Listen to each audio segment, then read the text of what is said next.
My favorite part of Extension is the people, whether it's the people within this organization or with the Ohioans that we work with on a daily basis. The people here in Extension, we all have a commonality, a common need.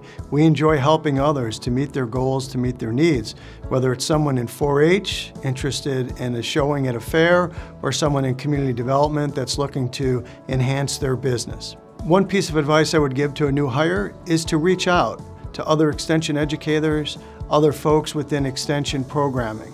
We all have unique traits, we all have unique specialties. So at the end of the day, what works in one county may not necessarily work in another county, but as we learn from one another, we can bring those special traits and needs back to the county.